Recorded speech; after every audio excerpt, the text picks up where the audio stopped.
resolve that before passing a zoning bylaw amendment, council must hold at least one public meeting for the purpose of informing the public in respect of the amendment. The purpose of the public meeting is to receive comments from the public, consider questions regarding a proposed amendment to the Town of Lincoln zoning bylaw. Any questions that arise will be dealt with in the final reports, and staff will follow up if required.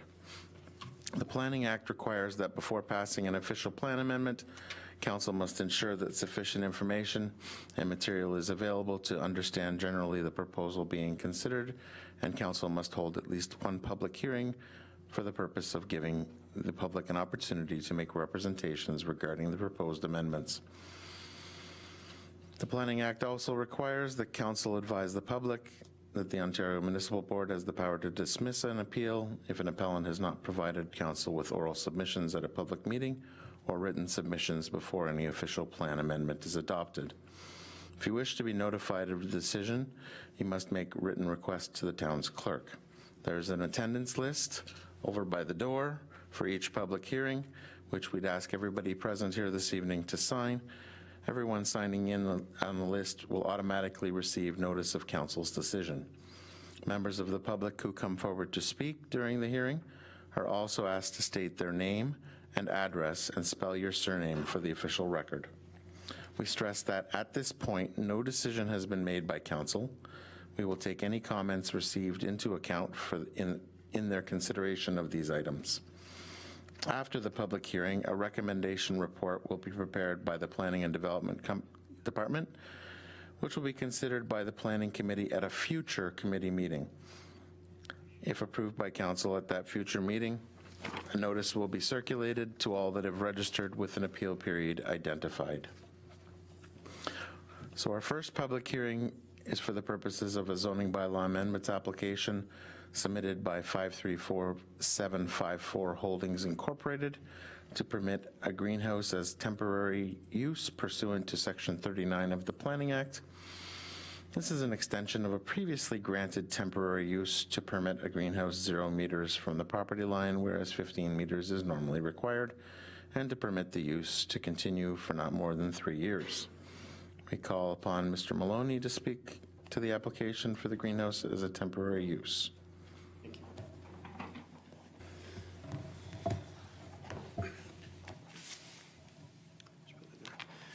Good evening, committee members. My name is Patrick Maloney, M-A-L-O-N-E-Y. I'm appearing on behalf of the applicants in this matter. I will keep my comments brief and will offer myself available to answer any questions you may have. As Councillor Thompson indicated, we are seeking permission for a temporary use zoning bylaw to reduce the setback on the easterly side yard to 0. We have been here before seeking an extension. Our firm originally applied on behalf of the Houtby family. The lands have now been acquired by the Numbered Company, who are seeking an additional extension to that temporary use bylaw. I want to raise just 2 points which I think are most salient with respect to what I would ask your consideration. The first is that the use is intended to be temporary, and this is probably what you've heard before.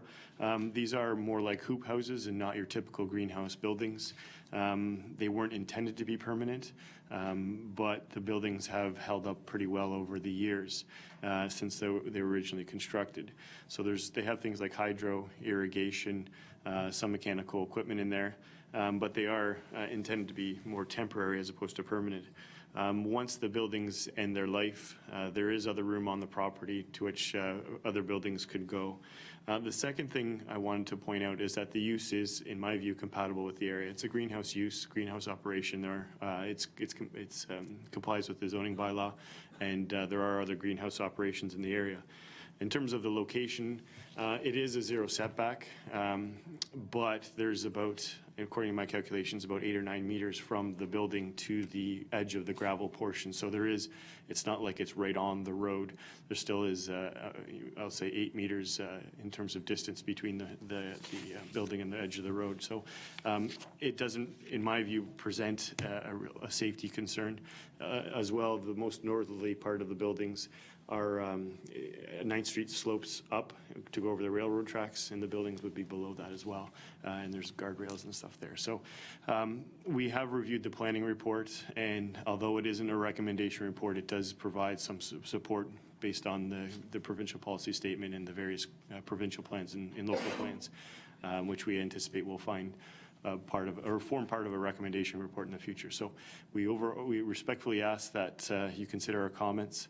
The one question that was raised by Mr. Van Roy was why are we doing this again as opposed to applying for a full rezoning or even a minor variance?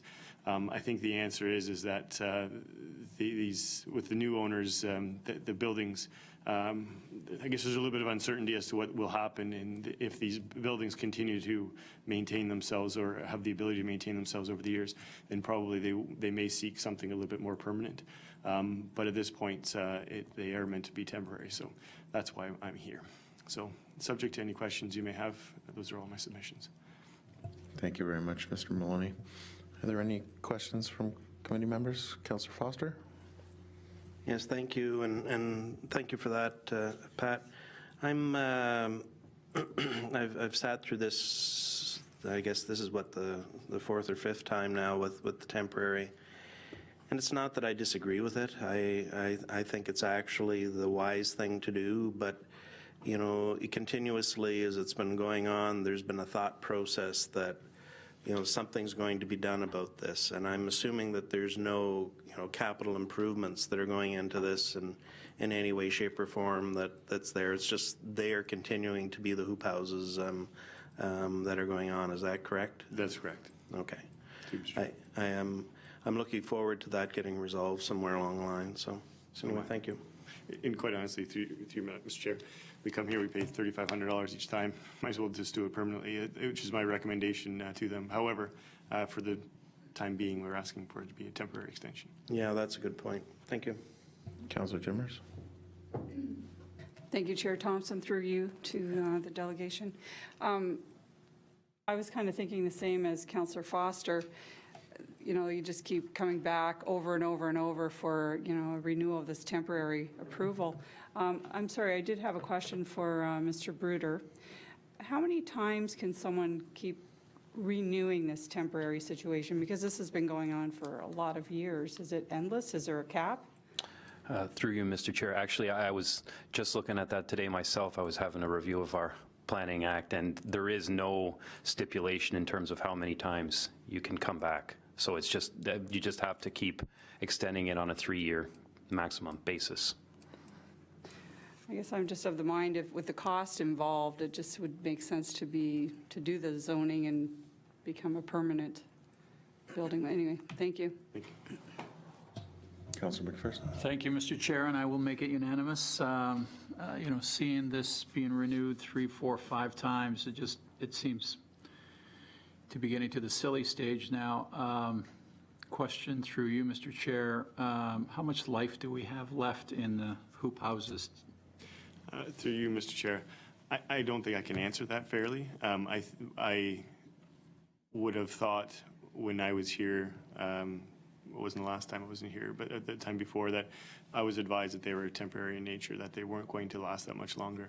And I think in the last occasion, the Hopis were about to retire, and I think they also believed that they would be done within 3 years as well, in addition to the retirement. So to directly, I can't answer your question in terms of timing. They've held up better than what they anticipated, and I think that's just going to be the answer moving forward. I wish I could give you something with more certainty. I wonder, through you, Mr. Chair, to Mr. Bruder, if there isn't a question around this is the last, or this, you know, is there any way that we put into our approval that you know, this is the 4th or 5th or 6th or whatever it is, and next time come with a zoning request? Yeah, through you, Mr. Chair. That's something, obviously, you know, based on committee and council input that we could consider. You know, it could be a condition of approval. Like I said before, the Planning Act does allow repeated extensions without a specified limit, but, you know, if committee so desires, that's something we could definitely look at, including in the recommendation report. Thank you, Mr. Chair. Thank you very much. Thank you. Is there anybody present this evening that wishes to speak to the application by 534754 Holdings Limited? Is there anybody present this evening that wishes to speak to this application? Third and last time, is there anybody present this evening that wishes to speak to the application by 534754 Holdings Limited? Seeing nobody else wishing to speak, I'm declaring this public hearing closed. Are there any questions from committee members respecting the report, zoning bylaw amendment application made by 534754 Holdings Limited? And I have a motion. Moved by Councillor Foster, seconded by Councillor Timmers, regarding PL 1804, zoning bylaw amendment application by 534754 Holdings Limited to permit a greenhouse as a temporary use. For the reasons outlined in PL 18-04, it is hereby recommended that this report regarding the zoning bylaw amendment temporary use application PLZBAE 20170193 be received for information, and that a recommendation report be prepared once all comments have been received and issues addressed. Any questions to the motion? Committee's pleasure on the motion? And the motion's carried. Thank you.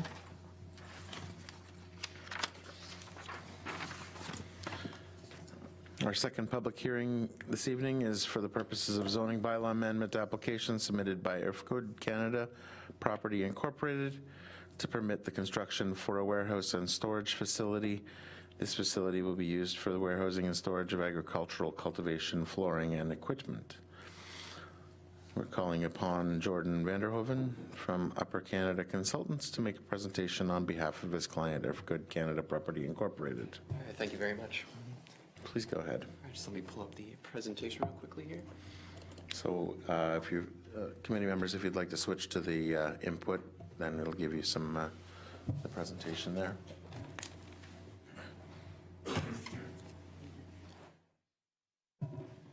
Okay, looks like we're all set up here to go. So good evening, committee members and members of the public. My name is Jordan Vader, and I am the agent here on behalf of Earthgood Canada Property Incorporated to present the application for a zoning bylaw amendment for the property at 3252 First Avenue. So site context and background. So as you can see on the aerial of the surrounding areas for the site, the subject lands are located between Victoria Avenue and 21st Street on First Avenue. The site is located on the south side of First Avenue and has a total area of 1 acre and is rectangular in shape.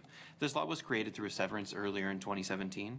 There is currently an existing dwelling on the property, a separate detached garage, and a storage shed, which is proposed to be removed. The surrounding area is largely agricultural with a larger greenhouse operation to the west, agricultural land, and single detached dwellings to the north and east, and agricultural land to the south, including an orchard. The subject lands are located in a predominantly agricultural area and is supportive of agricultural uses. So the proposal. So as seen on the screen, this is the proposal that was submitted to the town and what was described in the public meeting notice. It is important to note that this application has been through a public information meeting and has received comments from the public and agencies. And it is important to note that what is seen on this slide has been revised, and I'll be going through the proposed changes later on in this presentation.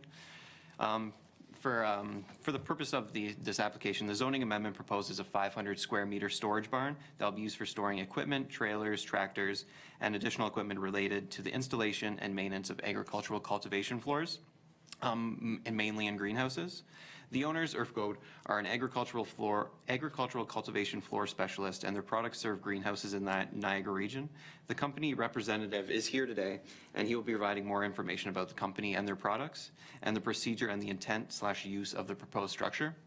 In general, the proposal is twofold, as we are requesting a zoning bylaw amendment to permit an agriculturally related storage barn at the rear of the 1 acre property, as well as bringing the existing dwelling into conformity with the zoning on the property. So in regard to the policy context, so in relation to planning policy affecting this application, it's important to note, as noted in the information report, that Municipal decisions affecting planning matters shall be consistent with the provincial legislation, which includes the provincial policy statement, the growth plan for the Greater Golden Horseshoe, and the Greenbelt Plan. Policies related to this application highlight the importance of ensuring that the agricultural area and the supporting uses will be promoted and protected, and that agricultural areas will permit uses and activities that are agriculturally related uses as well. Policy in these provincial documents highlight the importance is to be given to provide opportunities to support local food through the sustainability of agri-food and agri-product businesses by protecting and minimizing land use conflicts. Agricultural supportive infrastructure and value-added uses that are necessary for sustainable agricultural activities shall be protected and given the opportunity to enhance agricultural viability. Agricultural uses, agriculturally related uses, and on-farm diversified uses should be promoted, protected, and permitted in agricultural areas. And that's the key policy to look at here, the fact that agriculturally related uses are permitted on the site. And so in that regard, to be considered an agriculturally related use, you need to conform to the Ontario Ministry of Agricultural, Food and Rural Affairs criteria for agriculturally related uses. The details to get classified as an agriculture-related use, the first point, it needs to be farm-related commercial and farm-related industrial use. So the proposed use conforms to this point, as the use of the structure will be used to store equipment and required items that will be used for the installation and maintenance of agricultural cultivation floors and greenhouses. The second point is that it shall be compatible with and shall not hinder surrounding agricultural operations. Appropriate setbacks will be established and minimal traffic increases will be seen on the site with the proposed structure, ensuring the development will not hinder the surrounding agricultural operations.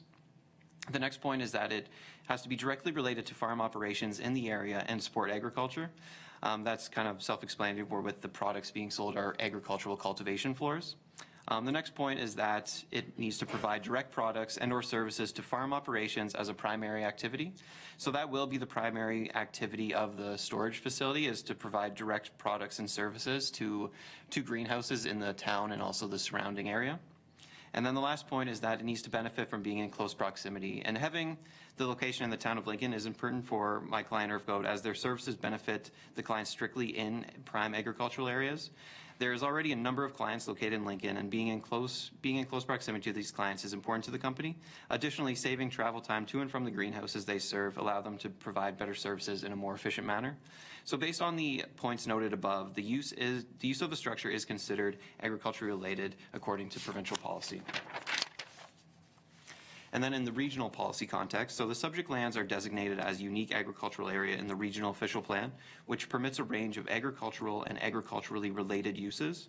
Through Section 5 of the regional official plan, policies are found in terms of the protection of agricultural lands in order to sustain and enhance these lands. In order to ensure enhancement of farming in the region, policy highlights that uses that contribute to competition, sustainability, and environmentally friendly initiatives, adapt to new and changing markets, diversify into and take advantage of new agricultural opportunities, and broaden operations to diversify economic activity and add value to their primary products should be supported.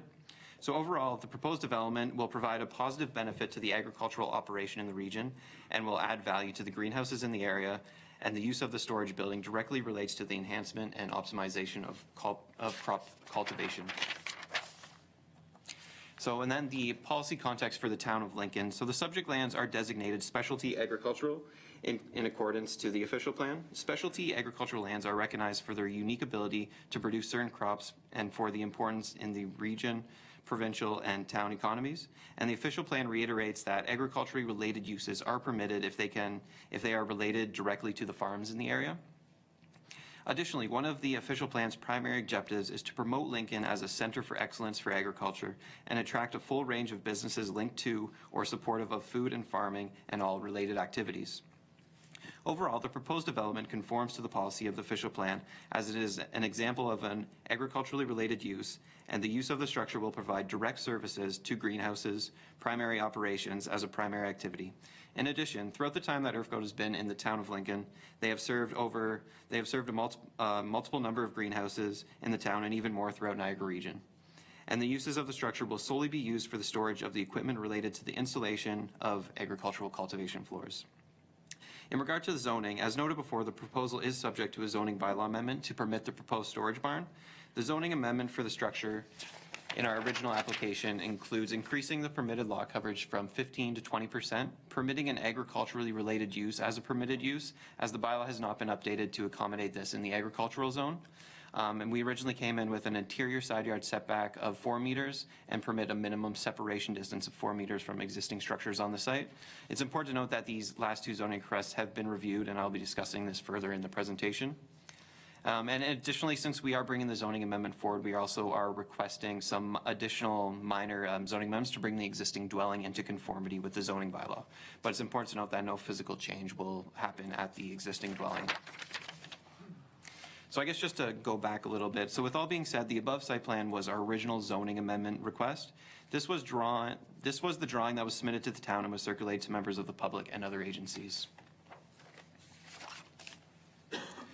So throughout the planning process, members of the public have had an opportunity to express their concern with the proposed development through written submissions and/or through the attendance of a public information meeting held at the end of January of this year. Through this process, the following comments were received, and based on these comments, we have further revised the site plan to clarify the noted issues that the members of the public have expressed to try to reduce any impacts the structure may have on the surrounding residential uses to the best of our ability. So the comments, going through the comments and how we've addressed them. So the first comment was there was concerns with amendments to the zoning for the existing dwelling. So all of the requested amendments to the zoning are being done. All the requested amendments to the existing dwelling are being done just to bring the existing dwelling into conformity. And like I said previously, there won't be any additional changes to the dwelling. It's just to bring it into conformity because the house was constructed before the zoning was established. There was a concern with the septic system. The development is subject to site plan approval for the proposed development, and through this process, septic design will need to be submitted to the region for final approval to ensure that there is enough space to accommodate any future required septic needs. And in addition, there's no proposed washroom to be found in the storage garage, as it is simply used for storing equipment that will be used off-site at greenhouse locations throughout the town and region. There was other concerns with the proposed storage barn not being agriculturally related, and as noted in the policy section of this presentation, the use of the proposed structure is in accordance with the Ontario Ministry of Agricultural, Food and Rural Affairs criteria to be classified as an agriculturally related use. Another concern was that the proposed gravel area and the size of the driveway was too large. So we have further revised the site plan to reduce the size of the gravel area for both the driveway and the structure. We now included an increased landscape buffer of 3 meters from the originally proposed 1 meter around the entirety of the site. We also moved the location of the building to the rear of the property, thus providing direct access to the structure, minimizing the need for more gravel area. Other residents expressed concern about transportation with the potential for a semi-truck / 18-wheeler accessing the site and people utilizing the buildings all hours of the day. So Earth Code, the client who will be speaking after me, will be able to discuss this in more detail about the procedure, but Earth Code uses this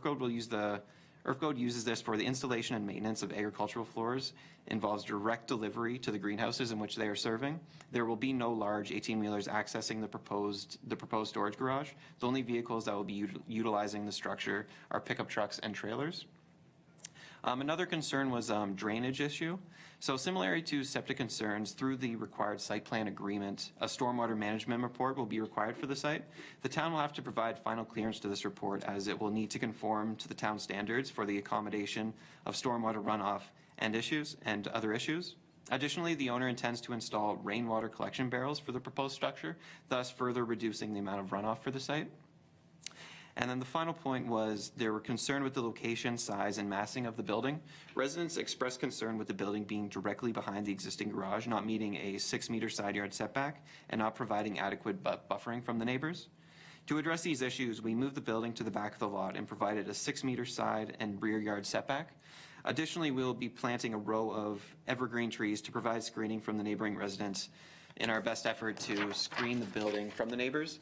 So this tree buffer will be similar to what is seen directly across the road at 3200 First Avenue. So when we look at the revised plan that we're proposing, with all the comments being addressed in the previous slide, this revised site plan now shows that we've moved the location of the storage building to the back of the property. We've reduced the size of the gravel parking area and increased the landscape buffer along the property lines from 1 to 3 meters. We have now also included a row of dense evergreen trees to provide a further divide between the neighboring residential properties to the east.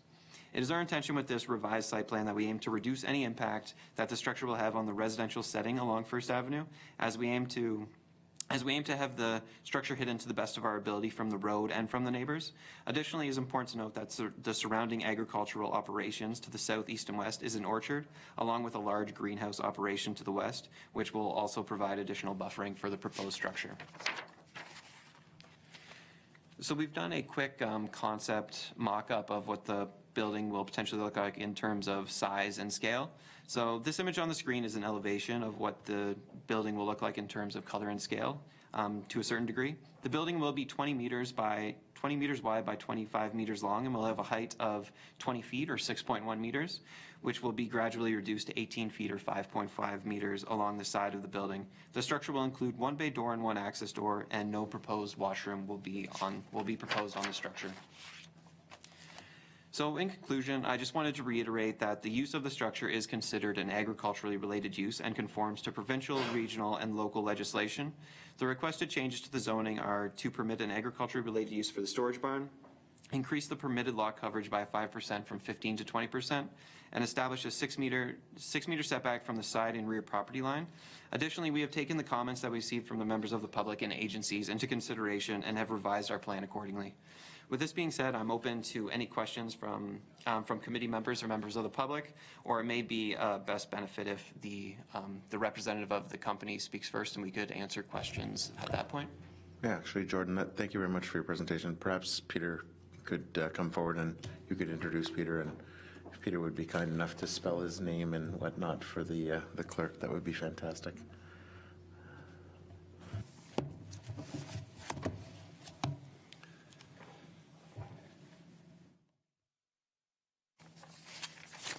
Good evening. My name is Peter Vos, responsible for Erfgoed business in Canada. I'm here tonight to receive comments of the neighborhood in relation to our building plan for the First Avenue. I'm representing Erfgoed, an agricultural-related company headquartered in the Netherlands. Our core product is the so-called Erfgoed flat floor, a unique growth system primarily designed for plant production.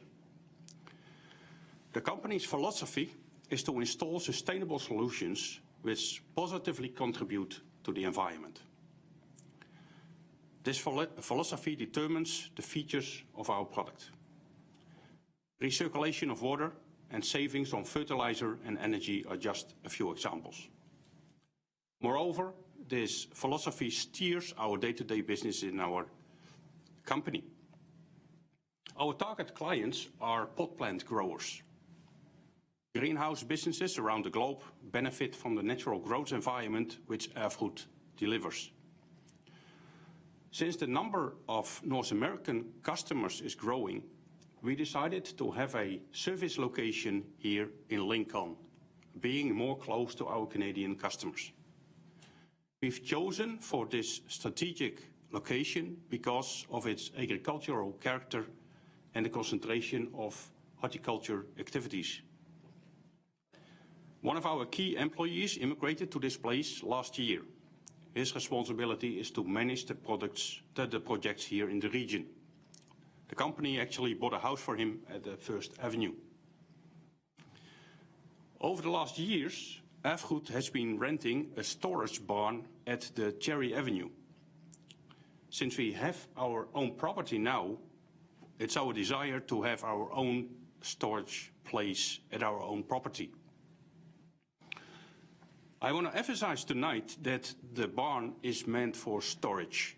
We will store our machine equipment in the barn, only during the days that the machinery is not used in the projects. Beside our machines, we will also store our spare parts and leftover materials. No manufacturing will be done in the barn. Our product is assembled and also installed at the job site only. All materials required for the installation of our product are transported to the job site directly, whether they are supplied from the Netherlands or from Canada. This means that in general, no deliveries will be done to our location on the First Avenue. Neither will this location be a gathering place for our staff. Coming from their homes, our employees will drive to the job site directly. The owner of the barn, which we currently rent, he is also here tonight, can confirm that he very rarely sees erfgoed people or vehicles at the site. Our plan is to build a 500 square meter barn. This size does support our activities for now and for the future. No expansion of the barn is expected. Just for comparison, our headquarters in the Netherlands has storage capacity of no more than just double this size, supporting the entire world. Tonight I'm here to hear the comments on our building plan. Over the last period, some concerns were addressed already, and we heard them from Jordan. We took these in consideration and adjusted the plan accordingly. With these amendments, I hope we took away the concerns. If there are still questions or remarks, I'm here to receive them. Thank you. Thank you very much, Peter. Are there any questions from committee? Councilor McPherson, Councilor Foster. Go ahead. Thank you, Mr. Chair, and thank you for coming. I think it always it says a lot about the project when the owner comes in front of council and speaks to us directly. So thank you for coming. I do have some questions, and the questions are more around sort of the day-to-day operation of the business. And you mentioned there that the current owner of the building on Cherry Avenue doesn't see the employees very often. So I'm trying to picture an average day as it would happen on First Avenue. You've got a pickup truck or pickup trucks, and then a trailer or trailers. So is it fair to say that in the morning the pickup truck leaves, goes to the site, and then when the job's done at the end of the day, comes back to the location, and that's it? No. No. Okay. Can you? The first part is true. Okay. Actually, the duration of our projects is normally between 6 and 10 weeks. So we bring the machinery to the job site, and for that purpose we use the trailer. And then all the machinery will stay at the project for the whole duration, so for the whole 6 to 10 weeks. Then normally we have the next project in a row, so then we transport the machinery to the next project, so the machinery does not come back to the First Avenue. So project after project after project. There's also there are situations that we don't have projects in a row in this region. So then we bring back the machinery to the First Avenue with a trailer. Yeah. So not every day. So maybe once in a month or once in 2 months. So through you, Mr. Chair. So in the report, there was talk of 5 employees working out of this location. How many trucks, how many trailers would 5 employees be working with?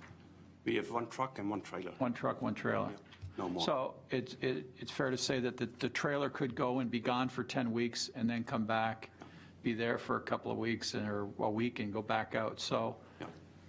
so I guess I then get to what's the size of the facility on Cherry Avenue today?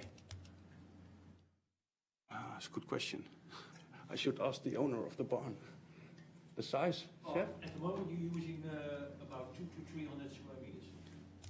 So 200 to 300 square meters. Yeah, And this one's 500. yeah. So we Okay. built, yeah. And your you're using those 500 square meters 1 week out of 10 potentially, where all the equipment comes back. Is that fair? Yeah, and also we store there the leftover materials and the spare parts. Leftover materials from the job? Yeah. That would come back in the Yeah, trailer? indeed, yeah. Okay, so you did mention as well that we shouldn't expect a semi-truck 18-wheeler coming down First Avenue because there's no chance that a shipment coming in from Holland would come in early and we'd have to put it somewhere. No, not at all. It goes right to the site, Yeah, no matter whether they're ready for it or not, it's going to the site. Nothing's coming to the facility on First Avenue. absolutely. Yeah, absolutely. Okay. And I guess the other thing I wonder, since I got the floor, thank you, Mr. Chair, is from a growth standpoint, as you probably know, we are legalizing marijuana, and we certainly expect that our greenhouse operations to grow in the next number of years. What happens if you outgrow this facility? What is your plan? And that'd be a great thing for us too. Yeah. But what would you be looking to, or if you happen to want to manufacture in Canada and manufacture your flooring here, would you be looking at something in more of a industrial park setting from an expansion standpoint, or manufacturing, or would you be looking to do something here? As far as expansion is concerned, yes, we have plans. What I foresee is that we expand in terms of number of employees. That's the only expansion I expect, and of course the number of clients and the revenues. But as far as the First Avenue is concerned, what I expect is we have that property now, and we will still have that in 20 years from now, unchanged. And why do I say that? It's more or less the same situation as it is in Holland. We bought a property, we built a building there. We are working with between 30 and 40 employees in the Netherlands. The company in the Netherlands has been growing over the years, also in terms of employees, and it's all still at the same property in the same building, in the same barn. So we expect that with this 500 square meter, we can serve our clients now, but also within 20 years from now. So is that an answer to your question? And one last question, Mr. Chair, if I may. Can we anticipate that the 4 additional employees are going to be local people? Yeah, sure. Okay, thank you. Absolutely. Thank you. Thank you, Mr. We Chair. signed up the first one. Okay, good. Thank you. Councillor Foster, please go ahead. Thank you very much. And I was one of the people, and Councillor Thompson as well, who had an opportunity to visit Holland a couple of years ago and see some of the good work that's being done in Holland and the terrific investments in technology that are going on. The one thing that we did discover when we were talking to people in Holland is that sometimes the rules around things are a little different. I mean, you're trying to pack so much onto small pieces of property in Holland. Here, there tends to be other rules that are coming into place, and your consultant has laid out a number of things nicely for you. However, you have answered the one question about manufacturing. That's always an issue with a facility because, simply put, we have too many examples within our community of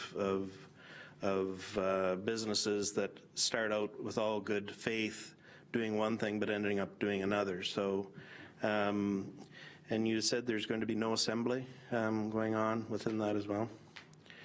Are all of the products, are they actually manufactured in Holland that are coming in, or is there some from North America as well that you're making use of through you, Mr. Chair? Actually, all the materials are coming from Holland, are transported with a container, and the container is directly shipped to the job site. the only part of the total solution is a gravel layer, and the gravel stones are purchased locally. Okay. But also they go straight to the job site and not to the First Avenue. Okay. One of the things that I find is interesting, and I appreciate you again, your consultant laying out the agriculture-related use. This piece of property, this is the only use that's on that particular piece of property, and generally speaking, I mean, obviously staff have to go through and review this much more deeply, but you know, usually it's an ancillary use to what it is that's going on the property, at least in my opinion anyway. So it'll be interesting to see how staff actually goes through and does a thorough review on this. Just as another FYI, I was on this council when the Westbrook greenhouse that was just recently sold at Durham and the South Service Road that just recently has been purchased by a cannabis producer there. But they had intended on putting in a warehouse and a storage area with that, and the town said no, absolutely not. Like that's more of a thing that should be going into an industrial area when it was being done. So I think there definitely has to be a good look at this as it's going on. I mean, I'm not negative, but on the opposite side of the coin, we have to make sure that all the I's are dotted and T's are crossed with this particular application. So thank you. Thank you, Councillor. Any other questions or comments from committee? Councillor Burnett, please, go ahead. Thank you, Chair Thompson. Through you, I just want to reiterate what Councillor McPherson mentioned. It always is good when we can get an owner or an owner's representative come before us so that we can hear it directly rather than hear it from a representative. No disrespect to the gentleman from Upper Canada. You've done a great job articulating about OMAFRA and all the policies and provincial and Greenbelt and all that. But to hear it from the owner's representative means something to this council. So thank you for taking the time to come this evening. Just to reiterate what Councillor Foster said, I think it is important, and we need to continue to echo these sentiments that too often what happens today is not what happens a year from now and 2 years from now. So, you know, this is an agricultural use. We're not going to argue that this evening. But this is also on First Avenue, a residential area, and we have residents, and you've heard it through the public meeting, the concerns they have. So I really appreciate the fact that you have taken some due diligence over the last maybe 2 or 3 weeks, or maybe the last month, and put that landscape area in the front, which is hopefully going to alleviate some of the residents' concerns about, you know, having to look at that. I do know, I'm very familiar with that area, especially up around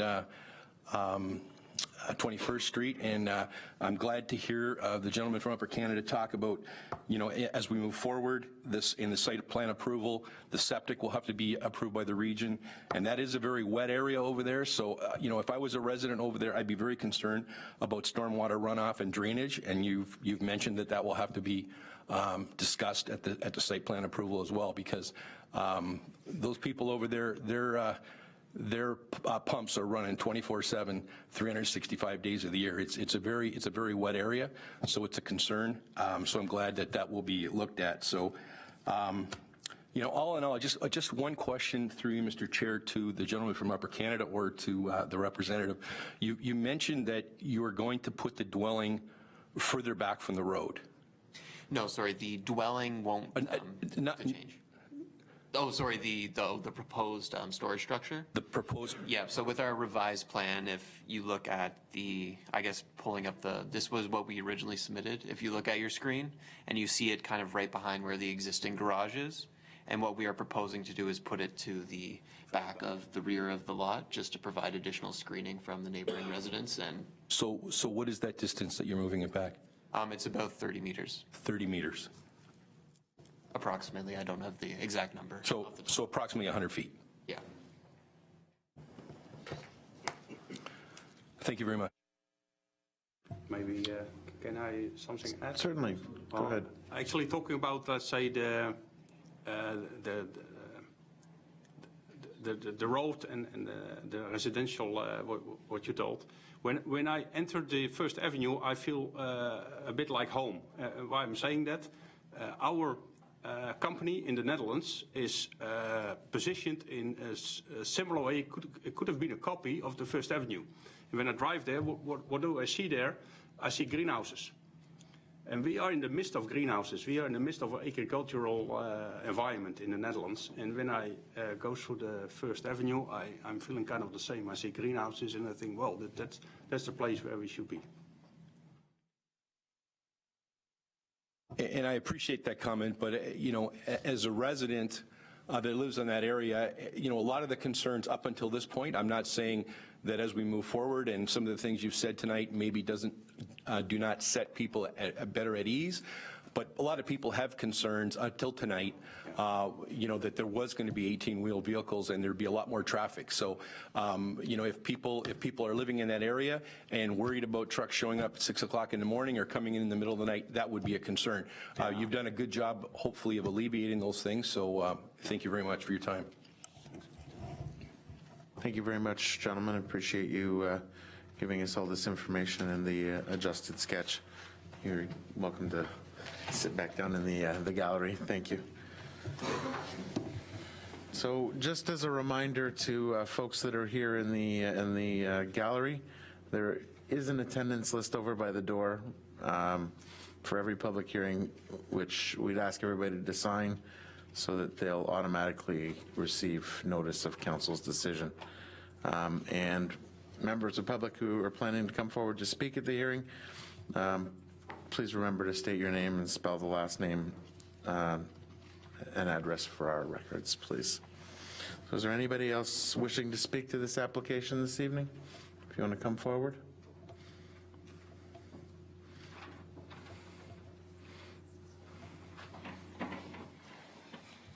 Good evening. Mr. Chairman, Piet van Beurden, Westland Greenhouses.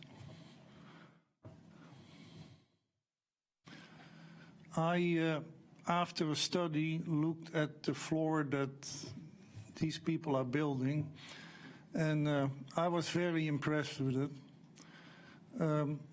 There is flat floors and there is flat floors, and this is one that I was really impressed with. I would like to invite council to come and have a look. There is one being installed at my place right now.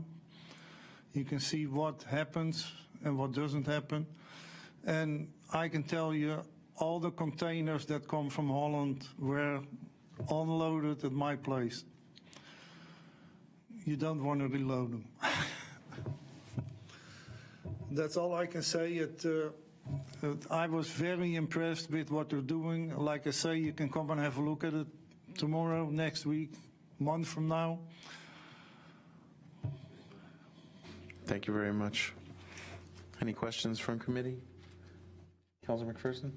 Thank you, Mr. Chair, and thank you for your comments. And I don't think there's any question from this council about the quality of the product. You know, I think that's. Well, I just wanted to mention that everything is shipped right to the greenhouse, to my greenhouse, and nothing went anywhere else. Good. Okay. Well, appreciate you confirming that. Thank you. Okay? Thank you very much. Is there anybody else wishing to speak to this application this evening? Please come forward. Please remember to state your name and address and spell your surname for the record.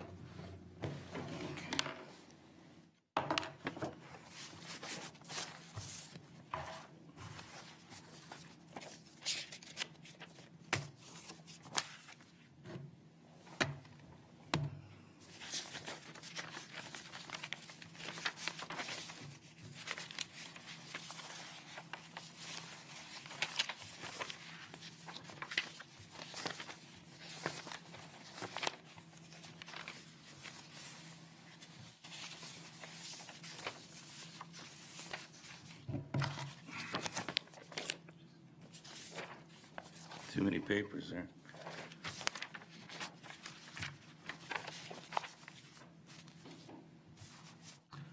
Bill Harvey, Harvey, 3261 First Avenue, Pineland Station. Thank you for the opportunity to share my concerns on the property in question at 3252 First Avenue. There's a saying, a picture's worth 1,000 words, and or something to that extent. If I may, could I pass out a couple of handouts here? Please go ahead. The clerk, I believe there's 6. the clerk will grab them from you. Great, thank you.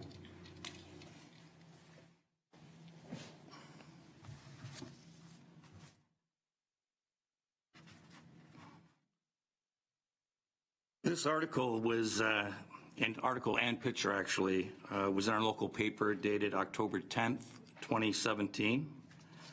As you can see, Mayor Easton and Councillor Thompson are holding a key in the picture.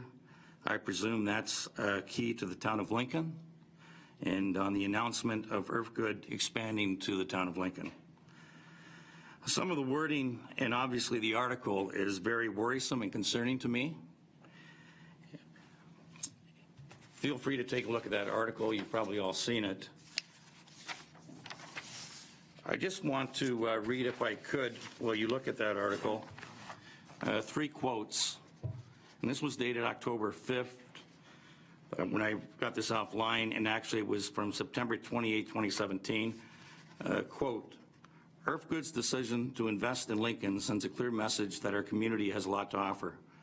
Our priority is to grow and diversify our economy, and this investment solidifies the importance of building international relationships that promote our community as investment ready. Mayor Sandra Easton. We are thrilled that Earthgood has chosen Lincoln as their first location in North America. We understand that to create economic growth in our community, we need to create a business climate that is open, competitive, and growing. Earthgood's investment proves that Lincoln is on the right track. Michael Kirkopoulos, Chief Administrator Officer. And the last quote I have here is that we have chosen Lincoln, a vibrant horticultural community, for our first North American facility because of its strategic location within the Greenbelt, quick and easy access to transportation networks and our customers throughout the Niagara region, made Lincoln a natural home for our business. Town of Lincoln staff and council were instrumental in helping us establish our operations in town. Hugo Pons, owner and CEO, Earthgood. Those quotes and the article that I've just handed out are very worrisome to me as a resident on First Avenue. I'm all for the development and growth of the town of Lincoln. We embrace the residential agricultural zoning that we live in on First Avenue. We have several tender fruit farms on First Avenue, which I assume you all know of, with the addition of hops orchard that has been recently planted. Barcue Farms maintains and farms the land that is part of 3252 First Avenue and the adjacent farmland of 3266 First Avenue, which also has a residential home on site. I must mention these orchards are postcard worthy and the farm is immaculate. This is what we enjoy about living in a residential agricultural community on First Avenue. I'll give you a little history of 3252 First Ave. The home was built and lived in by the original owner in the mid-1960s. The house was sold and the land was severed off as a 1-acre parcel proposed to be used for continued rural residential use. Now here are my concerns and my questions. Some have been already answered. I must say that I was the only resident that attended the public meeting on January 31st. So some of the statements that the gentleman from Upper Canada made were from myself. My neighbor Kevin, who will be speaking, he had a friend that also attended because Kevin was away and couldn't be there. So here are some of my questions and concerns, and I'll just go through them. I was told at the public meeting for the first time on January 31st that Earthgood owns the home with an employee and young family living in it. September 15th, 2016, the article I'm referring to, well, actually it's another one. Earthgood opens subsidiaries in Canada, have 2 locations, one in Beamsville and the other in Chilliwack, BC. Where is the location in Beamsville? Is it the residence on First Avenue, and is that their office, and is that going to be their new location? The applicant never met any of the zoning amendments, and that is in your notice to the public meeting that we received. And again, I didn't receive this until this is dated January 5th, so I received this after that date and was on vacation thereafter. What is agricultural A zoning? Are all the homes going to be rezoned from residential agricultural on First Avenue? Growth and expansion of Earthgood business from proposed site. I was told by a neighbor at 3266 First Avenue, which is adjacent to 3252, that they were approached about selling last year. And this property is a larger property. It's roughly, I believe, 5 acres, where the one that was severed off was 3 acres. Did town staff look at the property prior to the proposed rezoning? Did anyone from town staff drive down First Avenue and actually look at the home and the location where it is situated amongst 12 other homes? Does this rezoning enable a manufacturing business to set up shop? The proposed building is for industrial machinery, equipment, materials, etc. I don't believe it meets the present requirements for the purpose of storing produce and crops. And that was in the agenda. Container ship from Holland. Will they be stored at this location if late or early? Now, Alderman McPherson addressed that, and Alderman Foster made some great comments also, or Councillor Foster, excuse me. You know, anything that's delivered is usually never on time, or the chances are very slim that it is on time. So it's a real concern with, are these 50-foot, 40-foot containers? They're coming from overseas, from Holland. Obviously, they're being shipped on water. They're being transported by tractor trailer here. I understand that they're going to the greenhouse, but it's not always going to be that perfect 1, 2, 3 step. We all know that. What equipment will be stored on the outdoor parking lot and where? On the outdoor parking lot, so this is new to me, some of the changes I made with moving the building back, which is great to see. But I prepared this before I saw these revisions. So again, what equipment will be stored on outdoor parking lot and where? What are the hours of operation? How bright will security lights be on the building and or parking lot? I'm assuming there has to be some security lights. How much traffic will be generated and what size trucks will be entering and exiting? What type of driveway is proposed and how many? Will there be dust control in the summer? And when I say how many, there's a residential house. Obviously, there's a residential vehicle with that house. Is that vehicle now going to be parked in the back parking lot? These are the questions that I'm bringing forth. Proposed building. I know I don't get this one. Are there any washroom or cleaning facilities? I would think there would have to be something. It's said and stated that they're hiring 4 to 5 employees, so they'll need these services. It's just common sense that you'll need these services. When I was here January 31st, the consultant, when I made that concern, the consultant stated at the public meeting, well, they could use the washroom of the residents. Disruption of water table. As mentioned by Councillor Burnett, our sump pumps, they run 365 days a year in the drought of summer and the coldest day of winter. The other concern I have is the value of our homes with this proposed business going in on First Ave. Lastly, I leave you with just the word common sense. Lincoln has a progressive, vibrant industrial park ideal to accommodate and facilitate Earthgood's needs and desires. Why would this property even be considered by an international company that is looking to grow their business on a 1-acre postage stamp lot in a residential agricultural community with 12+ residential homes as their neighbor? I leave you this for your thoughts. Thank you for your time. Thank you very much. I'm sure that your questions will be addressed in the staff report coming forward. Any questions from committee? Thank you. Is there anybody else wishing to speak to this application? Please come forward.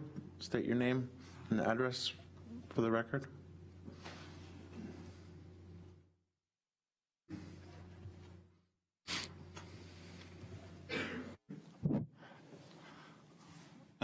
Good evening, thank you.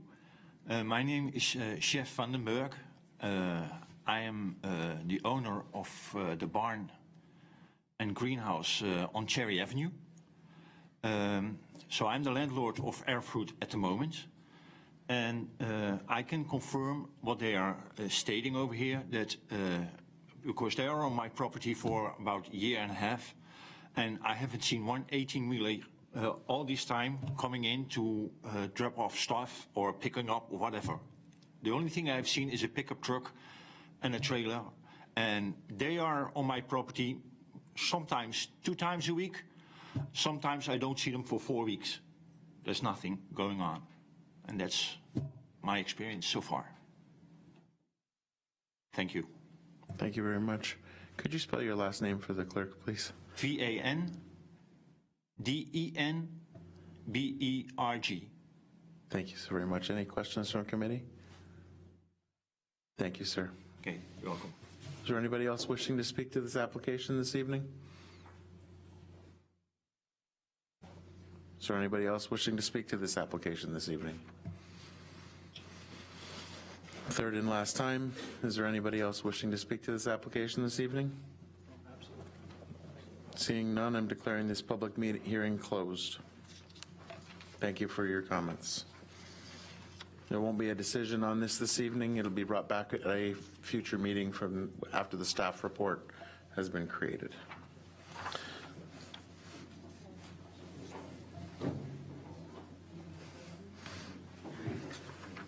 Are there any questions or comments from committee members? Regarding the report? Yeah, regarding the report.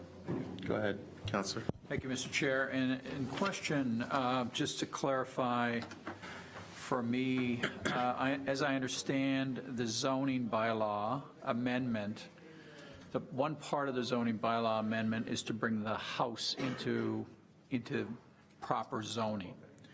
Now, the other piece of it is to move, and this is where I get confused, from secondary use to primary use. And I wonder if, through you, Mr. Chair, to Mr. Bruder, if we couldn't explain what is that change? Please go ahead, Mr. Bruder. Yeah, through you, Mr. Chair. So yeah, at current time, you know, there's been some very recent updates to provincial policies that we abide by as a municipality pertaining to what is permitted as an agriculturally related use. I won't get into those because I think they've already been discussed. But in terms of primary versus secondary, if you know, the agriculture related use meets the criteria that was outlined and just briefly, that it's farm related, should be compatible with and not hinder surrounding agricultural operations. It's directly related to farm operations, supports agriculture, provides direct products or services to farm operations as a primary activity, and benefits in being in close proximity to farm operations. If it checks off those, then it can be considered, according to provincial policy, as a primary use on the property. Therefore, it doesn't have to necessarily be secondary to crop production. Our zoning bylaw, currently as it stands, has not been updated in accordance with this latest provincial policy updates. Therefore, in our zoning, which is outdated, it's from the 90s, it states that, it's just outdated in this regard, but it states that,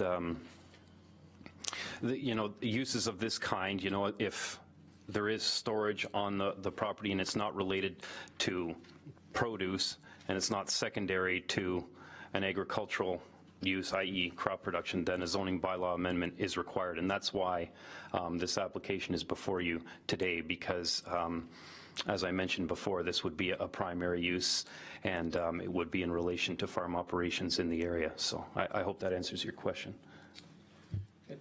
Thank you, Mr. Bruder. Yes, it does. And I guess if I could summarize, then our current zoning is out of sync with the provincial policy statement. Is that fair to say? With respect to the definitions surrounding, you know, agriculture-related uses, also on-farm diversified uses, yes, because most of these definitions have been updated, you know, as of last year. So, and the provincial policy statement was also updated, I think, last in 2014. So we do have a zoning bylaw review and update scheduled. Staff will be undertaking that later this year, but as of right now, yes, they are not in sync with provincial policy. Thank you, Mr. Chair. Councillor Foster. So part of the problem that we have as a municipality is the fact that we have to go with the rules that are in place when we receive applications. So hence, this is why we're going through what we're doing. But I will request of staff, as this is coming back, and, you know, as part of the report, and I'm sure you're going to do it anyway, but I want it really clearly defined what it is that's going on with this, because, again, you know, even in the discussion that was going on earlier with this, like, we have far too many examples of the municipality trying to do the right thing, and in the end, actually sort of getting beaten up, as it were, by other applications going on. We have, you know, truck storage places on farms in multiple places here in town that absolutely shouldn't be there. We have manufacturing places that are there that have developed out of nowhere, et cetera, et cetera. So we got to make sure that we're doing this right as we're going through. So, and it's not that I don't disagree that this is a great application as it's coming down the road, but as I say, we simply have to do it right. So I'm looking forward to the report being really clear on some of these things. So, Mr. Bruder, go ahead. And if I may too, Mr. Chair, just to further note, when it does come time, if, you know, following the recommendation report, that it does in fact get approved, if that's the direction that we go, we have an opportunity to be very specific with our zoning provisions. If we were to grant a zoning bylaw amendment, that would preclude anything further in terms of additions, in terms of, you know, any reorientation of the property that would, you know, signify any type of expansion. So that, you know, in essence, they would require approval again. So we can also be very specific with our zoning provisions. Very good. Thank you very much, Mr. Bruder. Any other questions? Councillor Bernay. Thank you, Chair Thompson. So just to piggyback on Mr. Bruder's last comment, so when that report comes out and we are putting in potential zoning provisions, we've heard from the proponent tonight, you know, the potential of the change in a driveway size. So do we have the ability, you know, if the driveway is going to change, not to allow tractor trailers to come in, do we have the ability, just a question through you, Mr. Chair, to Mr. Bruder, like to possibly, as a provision, reduce the size of a parking lot area? Is that something that we could influence? Through you, Mr. Chair. In terms of that type of provision would probably be best suited at the subsequent site plan approval stage, because at that point we could specify, you know, that these many entrances are to be included on the property, and, you know, we wouldn't include any type of allowance for a wider turning radius or anything like that would accommodate tractor trailers. Entrance configurations and entrance provision on properties is typically not something that we would include conditions for at the zoning bylaw amendment stage. It's usually at a little more of a detailed stage at site plan approval. Thank you very much, Mr. Bruder. So I have a motion moved by Councillor Foster, seconded by Councillor Timmers, regarding PL 1805, the zoning bylaw amendment application by Evercode Canada Property Incorporated to permit the construction for a warehouse and storage facility. For the reasons outlined in PL 18-05, hereby recommended that the report regarding zoning bylaw amendment application PLZBA 20170209 in the name of Evercode Canada Property Incorporated be received for information, and that a recommendation be prepared once all comments have been received and issues have been addressed. Committee's pleasure on the motion. Oh, question on the motion? Go ahead, Councillor. yes, so this is obviously a housekeeping item to have the next report done, but a question through to Mr. Bruder, when does he expect to see a report coming back to council, just or back to planning in some time in the future? Through you, Mr. Chair, there's going to need to be some, additional, I'll want to have an additional touch point with the applicant, now that they've heard directly some of the comments that, have been provided by the community. So I anticipate there will be a little bit more coordination, more consultation in that regard. We could be in a position to have the report back as early as, the next planning committee meeting, but I would venture to say it would probably come April instead of the next. Thank you. Thank you. Committee's pleasure on the motion? Thank you. Motion is passed.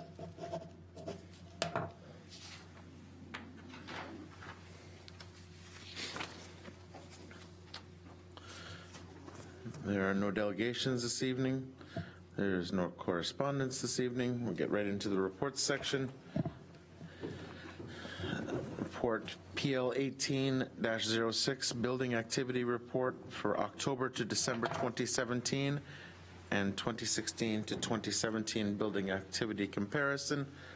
And I have a motion moved by Councillor Timmers and seconded by Councillor Foster regarding PL 18-06, the Building Activity Report for October to December 2017 and 2016 to 2017 Building Activity Comparison. The PL 18-06 report relating to all the building permits being issued for October to December 2017 and the 2017 total building activity be received as information. Are there any questions to the report from the committee? Councillor Foster? Yes, thank you. And a question through to Mr. Greenaway. I'm in reading the comments, we're expecting an awful lot of building activity coming up this year, to say the least. I'm just kind of curious, I think we're seeing activity like we haven't seen for a long time. So staffing-wise, are we good, or is there concerns that, that everything is going to be able to be handled appropriately, et cetera? Because this is basically telling us that it's a huge upswing. So I'm just curious how he feels about that is the first question. Mr. Greenaway, you want to respond to the staffing question? Sure, through you, Mr. Chair. Yeah, as you can see, permit increase for dwelling units increased 80% from 2016 through 2017. I can confirm that going forward into 2018, I'm expecting an increase over 200%. I've been contacted by Cache Homes, which is Cherrywood Extension. They've informed me that they have 190 closings prior to Christmas of this year, which is a little surprising to me. When they reached out to me, I thought it may have been next year, not this year. After I spoke with them, I reached out to Lizani Homes. They've informed me that they have around 200 closings for January of 2019. So I'm expecting around 450 residential units to be issued this year. Both builders want to apply and be in the ground August at the latest for these closings.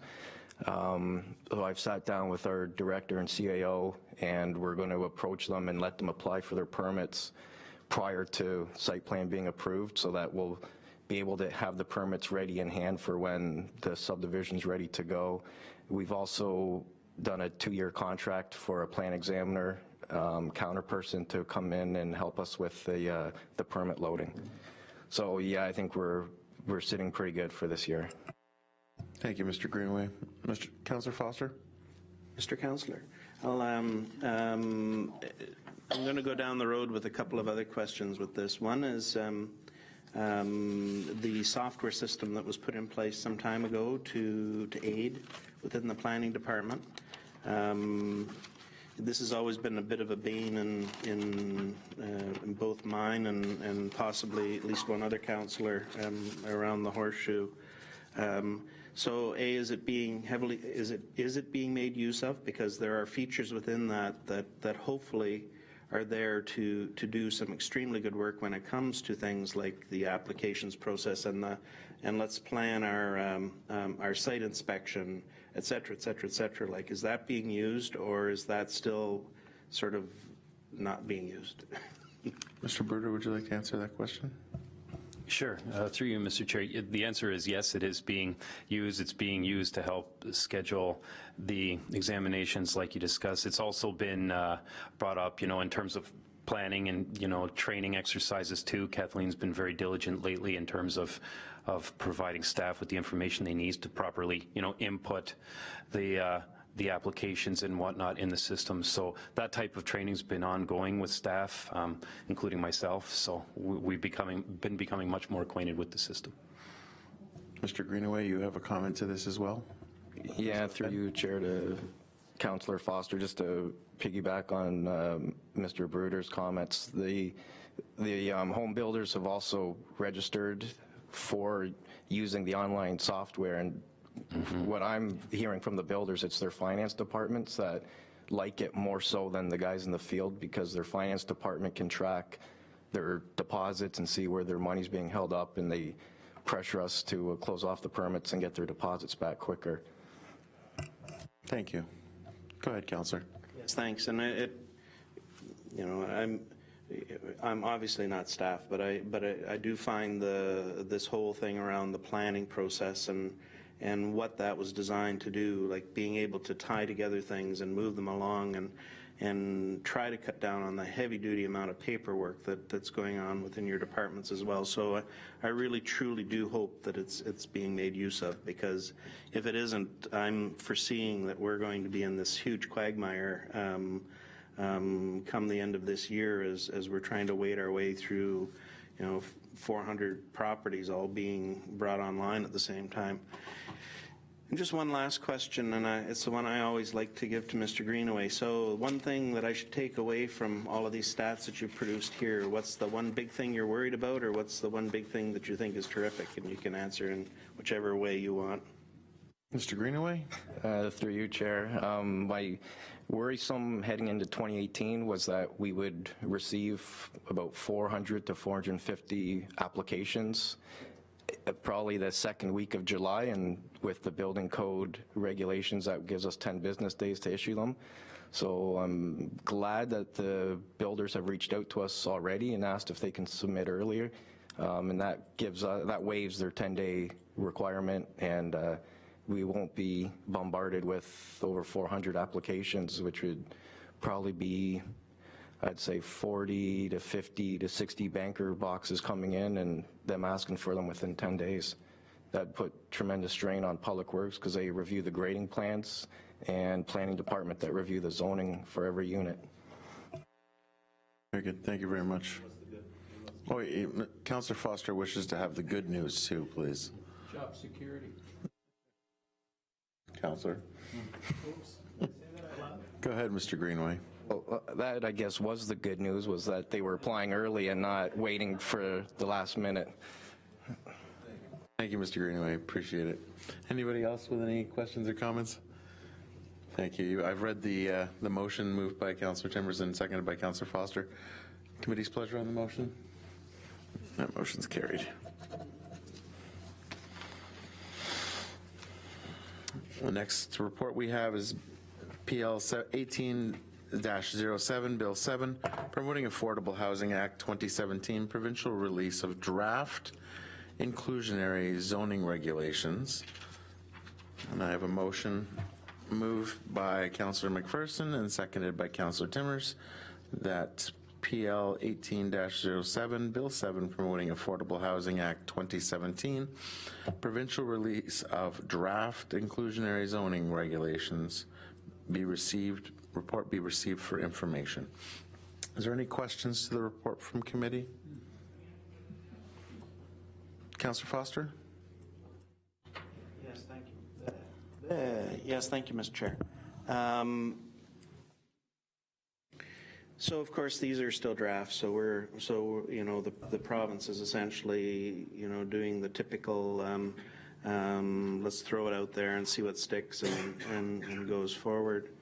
One of the difficulties within a community such as Lincoln, and we've seen this over and over again with affordable housing, is that we don't exactly have the right mix to have a lot of affordable housing. So does, I guess through to Mr. Bruder, with this particular report, and what the province is trying to do, is this going to be a net beneficiary to us as we're going on, do you think? Or is this going to, like, these rules are still going to kind of push people to the larger centers and doing this type of things under the guise of affordable homes, or affordable housing? Mr. Bruder? Through you, Mr. Chair. It's a good question. In terms of providing a benefit, I think it would in the long term, because it would provide us with a better range of housing options that are available.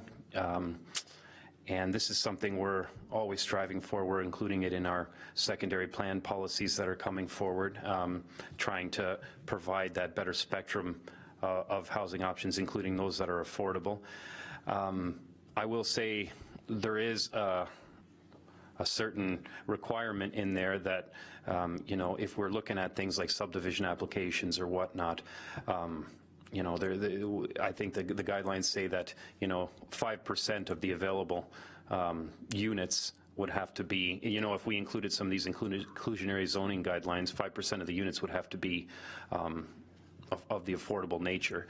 And what we would have to do then is we would have to enter an agreement with the developer, because the municipality would be us. We would be on the hook to pay 40% of the difference between, you know, what the affordable price is and what the actual fair market value would be. So there is that consideration as well. But in terms of, you know, providing a more attractive overall place to be, I think it would be a positive impact.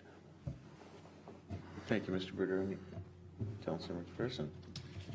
Thank you, Mr. Chair. I would also be interested to see how this applies to Lincoln, thinking about our Greenbelt situation, our NEC situation, you know, and the availability of lands to build on. You know, once we get done with Vista Ridge and once we get done with Prudhome's and wherever, Cache or Mr. FBH, what's left. And, you know, when you look at a St. Catharines or a Niagara Falls or Welland or Hamilton or wherever, you know, there are areas that affordable housing certainly makes sense. And when you look at a town that's got a average price of house closing in on $450,000 or $500,000, how do you define affordable housing? You know, how does that work? And then what does it cost? What does it cost the taxpayers on that 40%? So, you know, it's coming across as being negative to affordable housing. I'm certainly not that, but I'm really wondering how it looks in Lincoln. How it really, you know, we could probably get affordable housing, a couple of units here and there, you know, that, you know, we're down in the down core or somewhere that we could fit in a couple, but on a broader scale of affordable housing, I just don't think we have the opportunity necessarily. Thank you, Mr. Chair. Okay. Councilor Timmers? Thank you, Chair Thompson. You know, when I was reading this report today and everything that you just said, Councilor McPherson, I felt and thought the same thing. Like, what is this going to look like? And I don't think we're looking at individual houses that are worth $500,000. We need to start looking at apartment building with small units that someone would purchase a unit geared to their income. And that's where we need to look at. And that's the kind of thing that maybe we can still fit. We've got room for that. We've got those, you know, we've got the buildings that are happening, that are going to happen on Green Lane, 2 8 stories. Like, there could have been units in there. There could be a percentage of units that are geared to income so that people at a certain income level would be able to afford to purchase one of those. But I think you're right. We have to look at different kinds of housing. It's not going to be individual houses. It's going to be more maybe apartments or condos, smaller units. But everything you said I agree with. I'm not sure how it's going to look. And I don't know where the municipality is going to come up with the 40%. Like that got me a little worried when I started reading that. But I don't know. I can't get my head around it either. I don't know if Mr. Bruder, if you have any clarity that you could add to this, like what you foresee or how we could make it work in the town of Lincoln, because there's definitely a need here for affordable housing. Mr. Bruder? Yeah, through you, Mr. Chair. Yeah, I think you're right about having to look at, kind of our more compact build forms that might be coming through and ways to incorporate some of the affordable housing units within them. I also think a lot of it depends on timing too, of when these guidelines here are no longer draft, and they're more, we're able to work with them. I mean, as you've noted, there's a lot of planning applications that are pretty far down the road, and they consist of large amounts of land. We still do have an opportunity, as I mentioned before, in our secondary plan areas. They're both kind of longer term planning initiatives. They both have provisions in the policy, albeit at a high level, to incorporate some type of affordable housing. So, I mean, depending on how and when the guidelines get finalized, it'll be, it will probably be an exercise that we would include in those specific areas as planning applications are received. Though, the GO Transit Station and Prudhome's are going to be very large, long-term, planning areas. So I kind of foresee a lot of it going in there, but otherwise, yeah, and when we're talking about more compact built form, we're talking about building up a little bit more in certain areas where appropriate. I think that's where we need to consider it as well, like you said. Councilor Timmers? Add one comment through you to Mr. Bruder as well. I know there could be incentives for people to create rental spaces within units or houses already. I know, is there not some kind of incentives for that right now for people who are creating apartments within a house, like take a house and turn it into 4 apartments, and there's incentives if you're providing it to a lower income? Is there something in place? I thought I had read something on that. Through you, Mr. Chair, that is something I believe that is out there for adding some type of accessory dwellings in certain cases, providing that affordable housing. I'm not, in all honesty, I'm not overly familiar with what the grant entails, but there is something out there. Here with that. No. I'm just trying to be creative, because that could be a way too to increase, different kinds of spaces for people to rent and live in. Thank you. Councilor Foster? Yeah, just 2 quick things. One, we have to work closely with the region on this. This is an area, we've all sort of got our backs up with what the region has been doing down in Pelham in an area that they have absolutely no jurisdiction. This is a case where our municipality really doesn't have jurisdiction on this file, only to be somewhat of maybe a catalyst to try and do things, but technically this is one area that we don't own, so it's always one of those difficult ones to go down the road with. And just a second point too, and it's sort of hearkening to what Councillor McPherson and Timmers were saying too. We have approved some places that are significantly smaller in size within the thing, but I'm thinking now of the Ontario and King Street one that went on, because the developer said this is going to be high end, and this is not going to be cheap places that are going in, even though they may be on the smaller side. So, so this is a real quandary. I mean, having a municipality that's desirable to live is terrific, but boy, it causes a lot of issues down the road with these types of things. So anyway, I'll get off the soapbox. Thank you, sir. Thank you.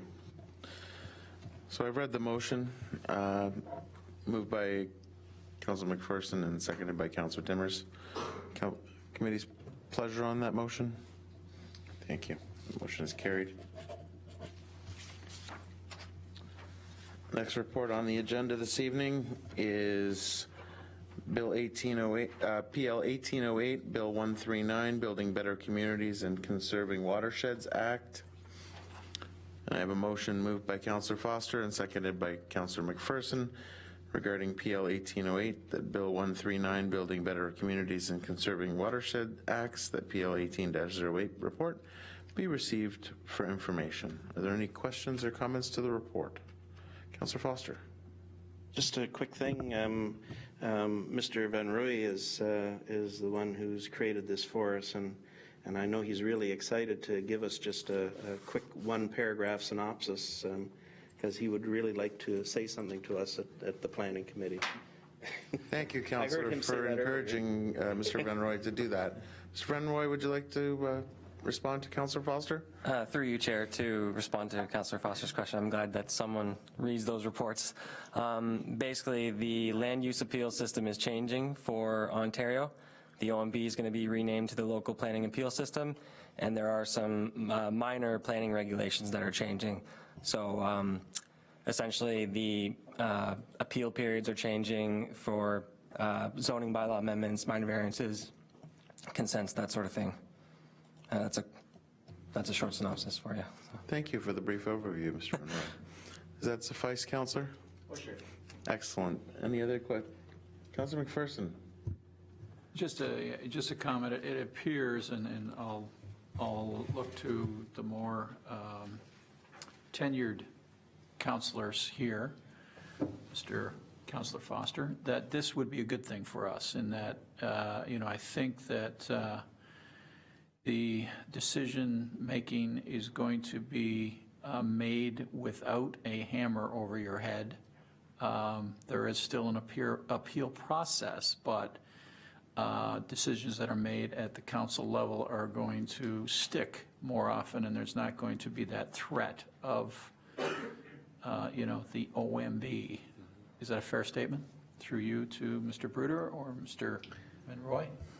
Yeah, sure. Through you, Mr. Chair. Go ahead. That's certainly a fair statement. It puts a lot more emphasis, too, on the planning reports. One of the things that's involved in this revised policy here is that no new evidence is going to be brought forward during the OMB case, so the report is the report. That's what they go by. There's new tests in place, and the tests are pretty straightforward on whether or not an appeal goes forward. It's basically, it all hinges on whether or not it complies with provincial and local policy. So in that effect, you are correct. And there's also a larger amount of the larger planning applications when you've got your major OP updates, even some of the secondary plans, the major station transit area plans, they're not appealable anymore, provided that those tests are made. So I would definitely agree with your statement. Thank you. Councillor Foster, with your commentary? Sure. Yeah, just it's kind of interesting, and actually I appreciate Councillor McPherson's comment.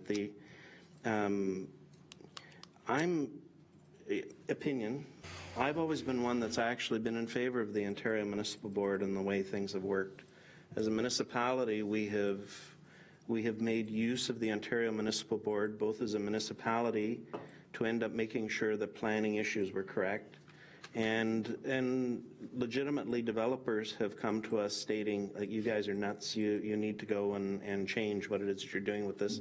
And the public can make use of the Ontario Municipal Board as well.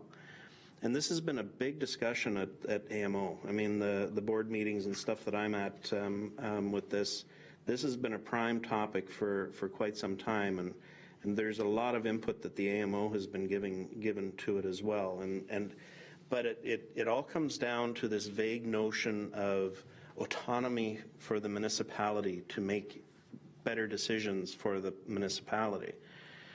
But really, when it's all said and done, we need to have a strong official plan. Like there are so many communities have really poor official plans, okay?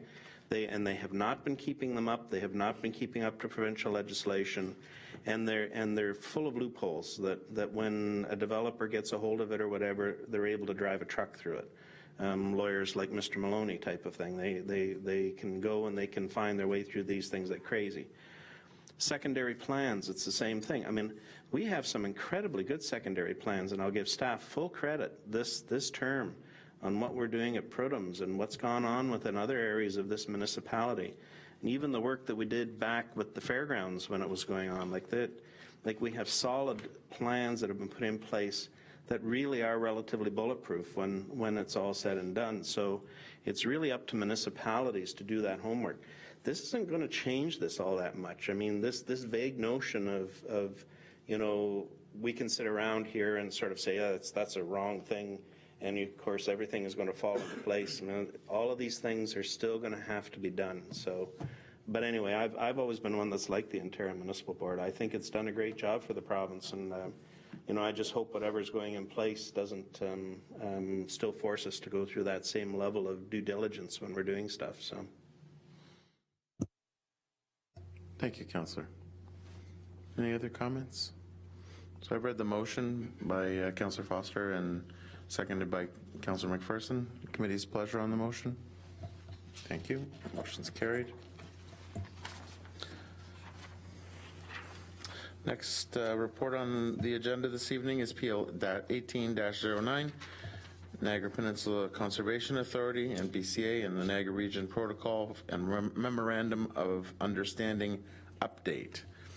I have a motion moved by Councillor McPherson and seconded by Councillor Foster that PL 18-09, Niagara Peninsula Conservation Authority, NPCA, and Niagara Region Protocol and Memorandum of Understanding update report be received for information. Any questions to the report? Seeing none. Any questions to the motion? Committee's pleasure on the motion. Thank you. The motion's carried. Next report on the agenda this evening is PL 1810, Ministry of Environment and Climate Change, MOECC, Draft Guideline on Community Emissions Reduction Planning. I have a motion moved by Councillor Foster, seconded by Councillor Timmers. PL 18-10, Ministry of Environment and Climate Change, MOECC, Draft Guideline on Community Emissions Reductions Planning report be received for information. Are there any questions or comments to the report from committee? Seeing none, any questions to the motion? Committee's pleasure on the motion. Thank you. Motion is carried. Next report on the agenda this evening is PL 18-11, discharge of Novak site plan agreement from title.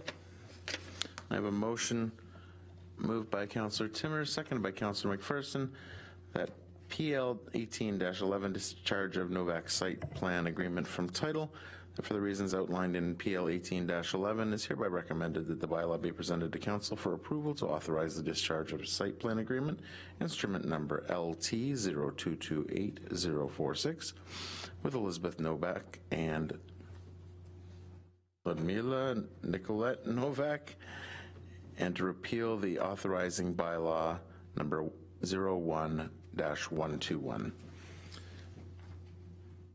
Questions to the report, Councillor?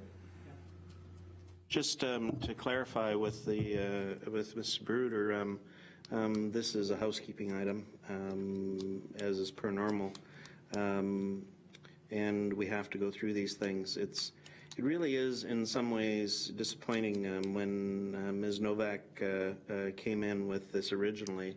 There was quite an interesting site plan that she had brought forward, and I know, business being that it is, she's chosen to go in other directions with it. But anyway, I think when we're dealing with things, and we heard other stuff earlier, it's just really important for us to keep in mind that we have to be a leg up or a helping hand to the farmers within our community as well. So anyway, thank you. Thank you, Councillor, and it's good to have our Economic Development Officer to help with these kind of agricultural related businesses and helping them out. So any questions to the motion on that report? Committee's pleasure on that motion? Thank you. Motion is carried. Next item on our agenda is G, which is the 2018 work plan presentation. And due to the fact that Ms. Dale is under the weather this evening, the Associate Director of Planning and Development, Mr. Bruder, will be presenting on her behalf. So please go ahead, Mr. Bruder. All right.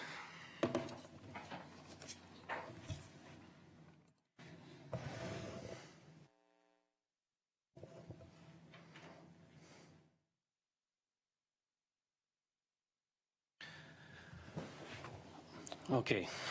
Thank you, Mr. Chair. apologize. Kathleen's not here today, but I'll do the best I can in her absence.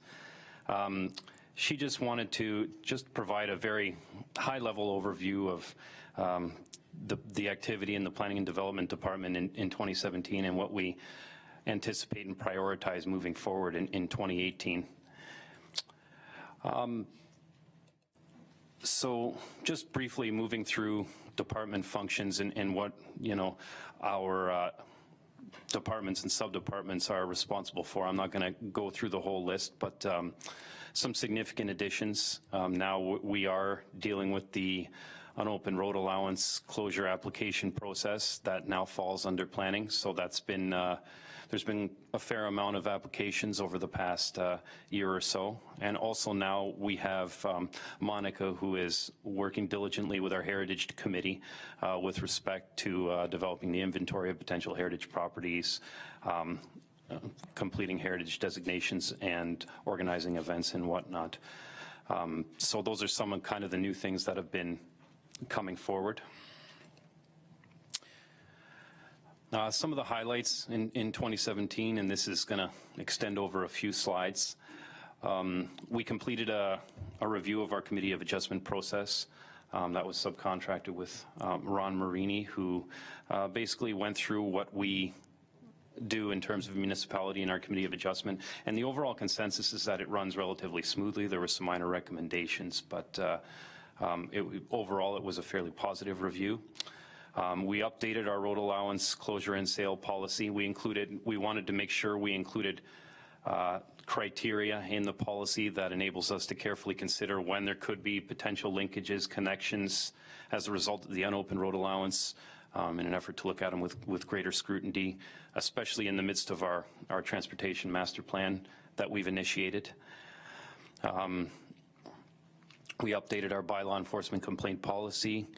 And then also we did complete a draft special events policy. As you're aware, that was ongoing for a while. We had quite a bit of consultation with the local impacted businesses. That's been a little bit of an ongoing process, but we're now in a position to come forward with that, which will be happening very shortly. In terms of secondary plans, we've already talked about it a little bit tonight, but there's a couple big ones that are nearing completion. We're at the point where we're going to be moving forward with a recommendation report for the Prudhoe secondary plan, hoping to bring that forward as early as the next planning committee meeting. We have our public meeting for the draft Go Hub and Transit secondary plan, so we're going to be bringing that one forward at the end of the month. This is going back a little bit further now, but we mentioned the need to keep the official plan up to date in the midst of policy changes and whatnot. So that's been relatively new, the completion of our latest consolidation. So we've included a lot of adjustments in terms of the types of agriculture related uses, the provincial policy statement definitions and things of that sort. We've been providing ongoing support for the review of the development charges bylaw that's coming up, support for the transportation master plan. We've even, I sit in on the active transportation committee too, which has been doing some very good things with respect to reviewing what we have and where we need to go for active transportation initiatives. We've also initiated the employment land supply analysis, which comes at a critical time, especially as we go forward with the Go Hub secondary plan, because that area contains a lot of our potentially available employment lands. And, some other highlights on the heritage front. So we've had 3 heritage designations completed. We did report on the draft heritage inventory that was completed. And we have the Restoration Improvement Grant Program that's been implemented. AMPS and accessible parking bylaw, that has now received MTO approval. We're able to move forward. It's a matter now of making sure that the software ticket tracer is fully functional and ready to go so we can start tracking parking tickets. That's coming up. It's imminent. So pleased to say we're moving forward with that. We've also completed draft bylaws for animal care control, clean yards, private and public property signs. That was all towards the end of 2017. And just kind of briefly having a look at some of the major development applications that we've seen come through in 2017, some very big subdivision agreements coming through, some draft approvals, obviously Vista Ridge and Cherry Heights being the biggest. We also had our zoning bylaw amendment go through for the mixed use application on Green Lane, on 5055 Green Lane. All these are significant contributors in terms of units.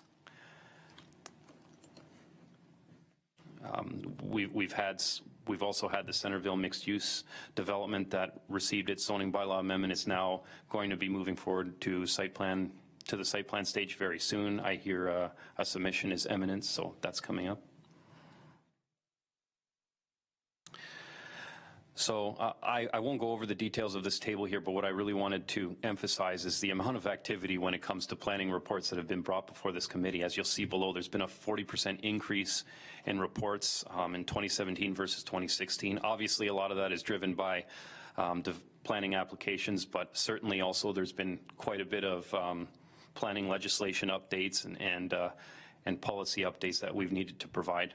So it was a busy year in terms of reporting. I think we'll probably see similar type numbers this year coming up.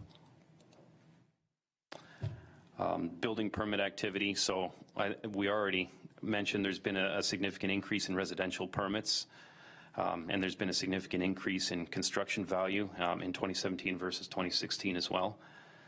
And an overall increase of permits too has been quite substantial.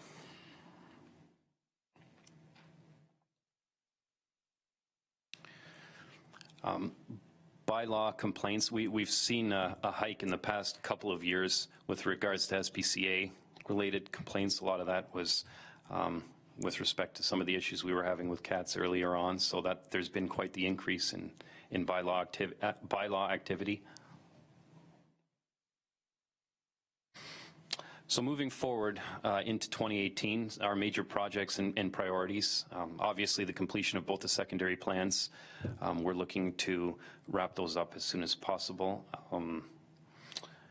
We've also been working on, or we will be working on, providing support for the BDSS business case and potential secondary plan depending on how that unfolds. We'll also be continuing to support the development charges bylaw update and the formation of the transportation master plan. That's a 2-year process, so we're going to be continuing to provide our assistance there. There's a lot of cross-departmental work that's being done too in terms of the parks master plan. That's another thing that we're involved in. We're continuing to work with the Heritage Committee with respect to designation of properties. Also, there's a commendation ceremony that's scheduled in September of this year. That's just to recognize people. They might not, their buildings aren't necessarily designated, but they have potential heritage buildings on their property and they've maintained them in good condition, so we want to recognize them. There's going to be some additional bylaws that come forward that require updating or even creation in terms of creating our tree protection policy. We're going to be looking at our site alteration and fill bylaw. That is an older bylaw that requires updating. We're going to be looking to complete our special events policy. We have some important initiatives happening too on the study front with some consultant work, continuing with our industrial or employment area CIP that we're currently working to complete. We're going to have to reissue our proposed gateways and wayfinding signage RFP. Unfortunately, we did submit it previously, but we only received one submission, and they only wanted to do wayfinding signage and completely ignored the gateway design. So we have to reissue to see what type of submissions we can garner. We'll also be continuing to come forward with updates based on, applicable legislation, policies. Regional comprehensive review is something that we'll need to be coming forward with. They're in phase 4 now. That's the final phase. And there's also the report on the regional MOU between the region and the Conservation Authority, which, will impact. It mostly surrounds how they review environmental impact study requirements and who's going to be responsible for what in that regard. So we'll be coming forward when more information's available there. We'll be providing some reports on some of the building code changes. We're going to be completing the bylaws that we've already drafted. I mentioned them before, looking at the noise bylaw as well. And towards the end of the year, we need to initiate the zoning bylaw review, as I mentioned previously. That's becoming a priority for us as well. So that's it. I'll take any questions. Thank you very much, Matt. You did a fantastic job with that. Any questions from the committee? Councillor McPherson. Thank you, Mr. Chair, and yes, busy year. Nice job. And since you brought up bylaw enforcement, and as we're sitting here in February and early on in the year, and now that we have the AMPS in place, I guess my question through you, Mr. Chair, to Mr. Bruder is, what's the plan to start getting a little tougher and to start enforcing parking bylaw and enforcing some of our bylaws with tickets? And I'm not suggesting that you run out and ticket today, but you know, at some point we're going to have to. You know, we're going to have to start pushing harder. There was an educational piece to it, but I think that, you know, the complaints are up, and I think there's going to be a time when we're going to have to start putting tickets on windshields and things like that. So I just wonder if that's in the mindset now, and if there's a plan for that. Thank you. Through you, Mr. Chair. Yeah, definitely there is. Now that, you know, we have approval and we're going to be having the software at our disposal that allows us, to track the tickets better, and also that we have access to the MTO database whereby we can tie the ticket to, you know, things like driver's license renewal and whatnot. That's certainly something that helps with sending a stronger message and really upping our ticketing process. Another thing too that's worth noting is those draft bylaws that I mentioned, the animal care and control, the public and private sign bylaw. We're hoping to bring those forward in the next little while, I say the next few weeks, to a public information center. At that point, we also are looking to advise the public that yes, now there's the AMPS process is going to be implemented. I'm told by our manager of bylaw that the target implementation date is early in March, just depending on input received from the Public Information Center. But that's something, messaging-wise, we're going to be getting out there too, that, you know, there's going to be more active ticketing going on now. So definitely something that we're going to be doing moving forward. Very good. Thank you. Councillor Foster. Yes, thank you. I'm going to come back to the zoning and some of that just in a minute, but the first thing through to Mr. Bruder, and it's good that Mr. Deanne's here as well. I marked down Prudhoe CIP, and I have Y with a big question mark behind it. I've always thought that when we do community improvement plans or doing these types of things, we do them for the reason of trying to encourage development or encourage shopkeepers, or by encouraging those that need that extra little incentive to go and actually do things. So for example, the original Beamsville CIP that went in place was designed to get the shop owners to start working on the facades and to seriously look at renovating what it is that they had. Vineland, exactly the same thing. And in fact, you know, and although we haven't seen real uptake with it yet, that's in place in order to make that work. But I understand the industrial, and I understand, you know, we've even talked about heritage and some of these other things, but why would we do it with Prudhoe's? Prudhoe's is a go. Prudhoe's is a happening thing. Prudhoe's is going to have a ton of investment put into it. And is it really that is it really that tenuous that we have to go and do a CIP at this point in time with the thing? Like, I'm curious. I don't totally understand the rationale behind it, so that's... Mr. Bruder, go ahead. Yeah, through you, Mr. Chair. The CIP is also too, not just to attract, investment in the area, it's also to guide it a little bit too.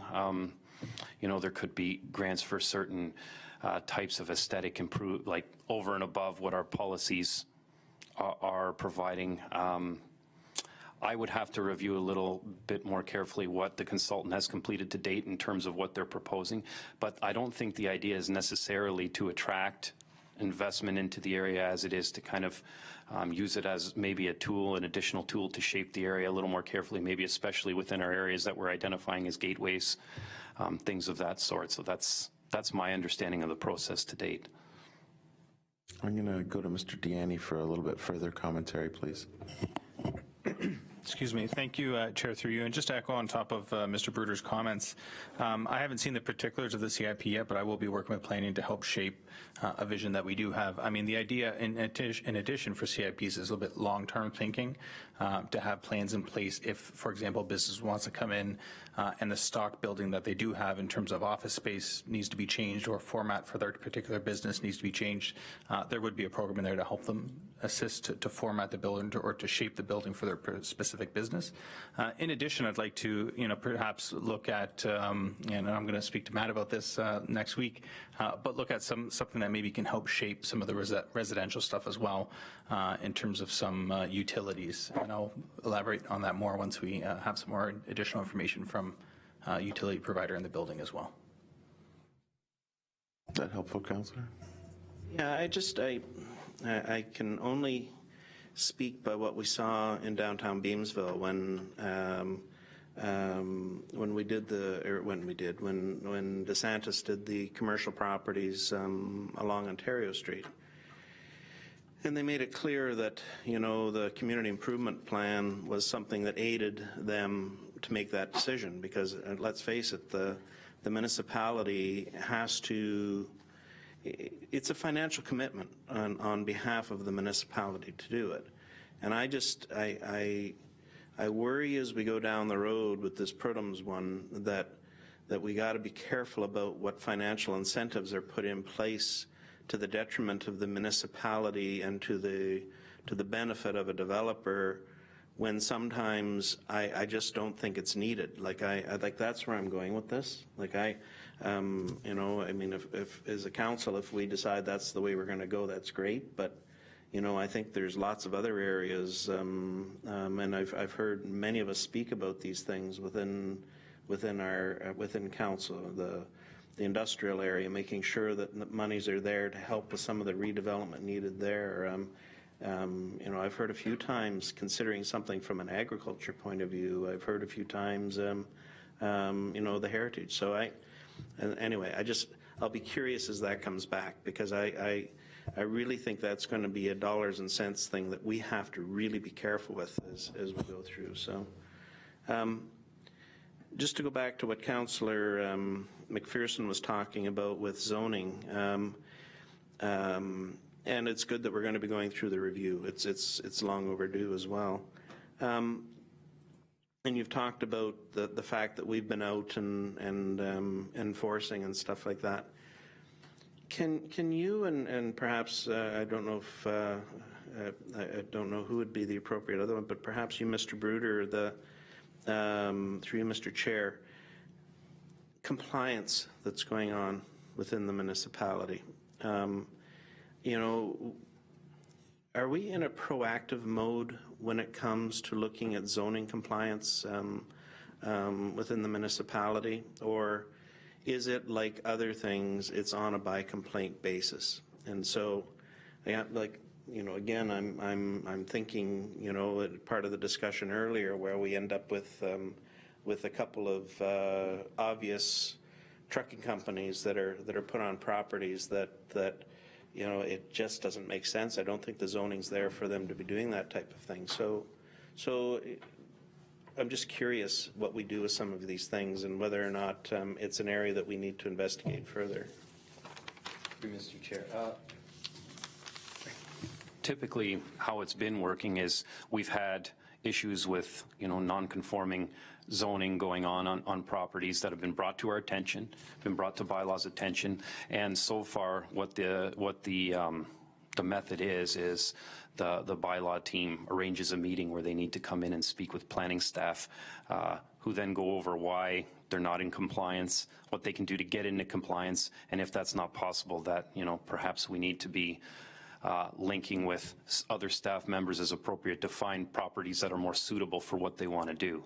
So in terms of proactivity, I would say it has been a little bit of a challenge just with respect to, bylaw. They do patrol areas. They're trying to be ever present out in the community. However, some of these activities go on and it's hard to capture, in some cases at least, just by a drive-by. For instance, I won't name a property, but there was an automobile repair use going on in the backyard in a storage building. Well, I mean, whether or not it was obvious is up for debate, but my point is some of these non-compliance issues aren't as forthcoming as, receiving some input from, whether it be a councillor, whether it be a member of the public. So I would say that for the most part, we've been more reactionary to input received to date. Okay, thank you. Thank you, Councillor. Actually, I'd like, if I might just follow up on that a little bit. I'd like to know from a standpoint of by law enforcement and planning, what tools we have in order to ensure this compliance goes on, and also if there's a possibility that staff might be able to come back with maybe some information or report in regards to the possibility of what those tools are. I don't want you to answer right now, obviously, but what those tools are, if perhaps business licensing or something to that effect is an option that might help the municipality to make sure that conformity is in place. Sure.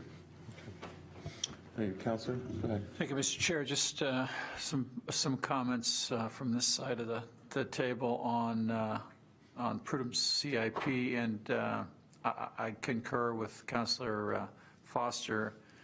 I think if I remember back a couple of years ago, I can't recall what CIP we were talking about at the time, but I questioned the need for it in that, we were a community that developers were, knocking each other over to get here, and we were going to hand the money.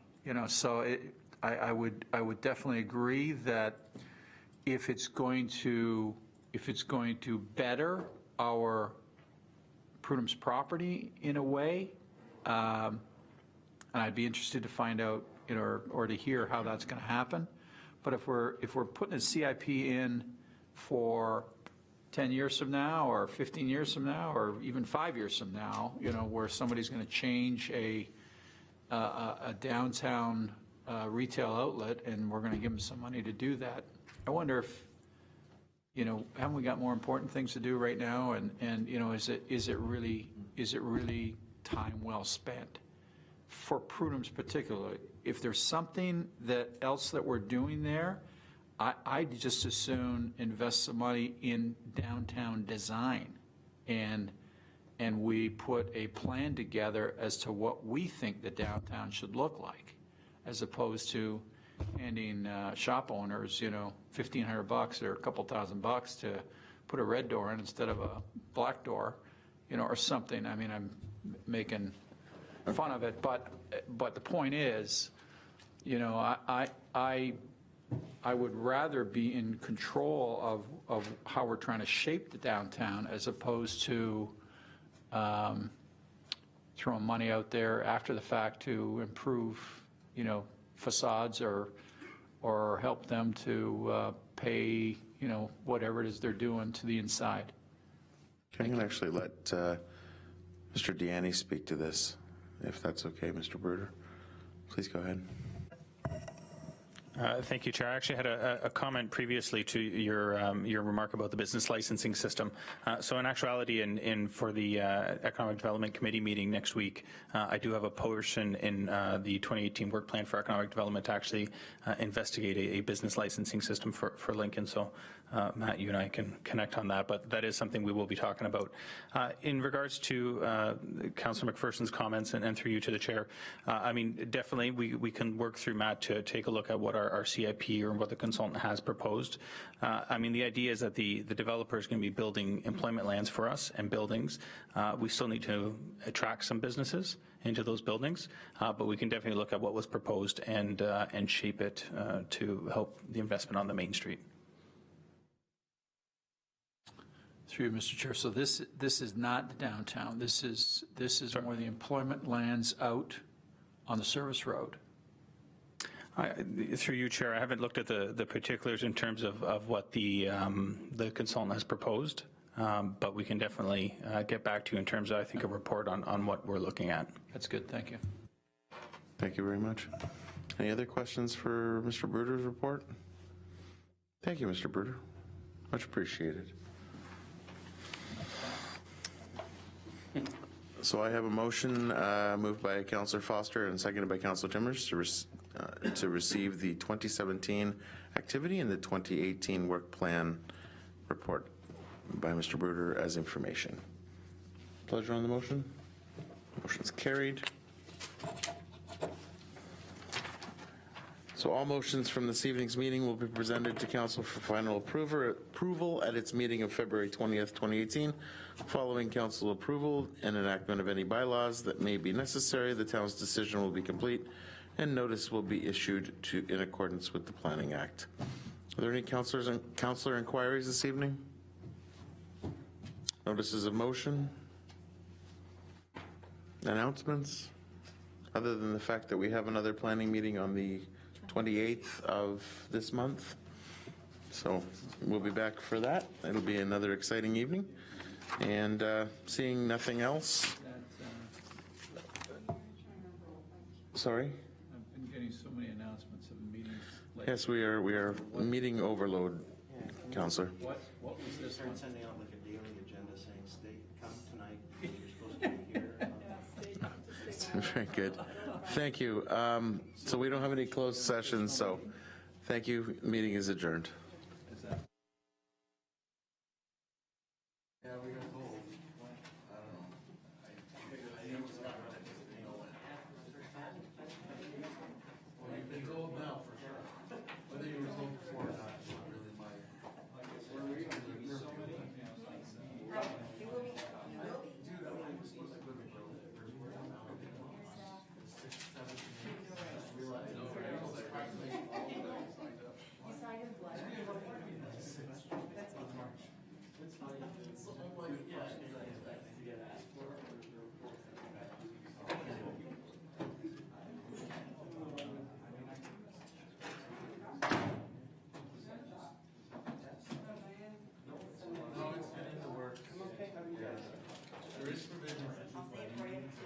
It's in your committee.